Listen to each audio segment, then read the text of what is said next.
unboxing is Go Well and Hibiscus by Atinuke, illustrated by Lauren Tobia.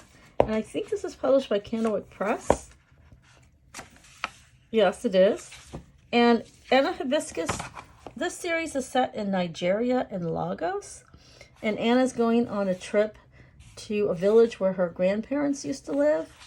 And so I love this series because it's like a chance to see how people live in another country that is modern day. And it also allows kids, because a lot of kids, like in my elementary school, think that Africa, because the books that they read, Africa's always represented as a rural village. And so a series like Anna Hibiscus, where Atinuke is, from, she has, the lived experience of living in Nigeria, you see a more accurate portrayal of what life is like in her country. So while there is, rural villages, like probably the grandparents live in a more rural village, she herself lives in a city. And, it's just sort of like, I would say like a middle-class life. But then her middle-class life, when you read the details, and they're, very gently, sort of like day in the life of presented, you realize, oh, like the way she lives is really different from where I live. Like if I happen to live in a city in Boston or a suburb of Boston or LA, whatever, wherever I live in the United States, her day-to-day life in many ways is very similar to mine, but in other ways it's different. And you get a slice of what it's like in the world. And, both the similarities and the differences I feel like are super interesting, and just a way for kids to kind of learn geography and learn social sciences and feel connected to people who don't look like them, or maybe they do look like them.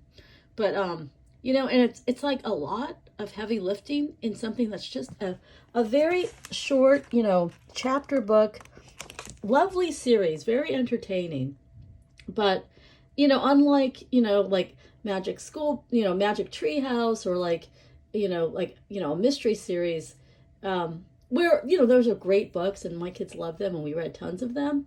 But at a certain point, it's like, like a similar type of plot. And here, you're getting also, not just an entertaining story with Anna Hibiscus, but just also like this, world view knowledge of what life is like. So I'm not saying you shouldn't read those other books. I think those are great too. But like when kids read at this age as independent readers, I mean, they can whip through books, and also they can get tired of the same, like the 9 millionth of the, what I mean, of a fairy, of a 7-day, fairy adventure, for example. And then so this is like a nice type of series to introduce when they are looking for something new to read, to try, that they also might find like is something they really enjoy reading. So anyway, a big fan of Anna Hibiscus and Atinuke in general, and I hope you guys enjoy. Thank you to Candlewick Press for sending me this, and thank you for watching.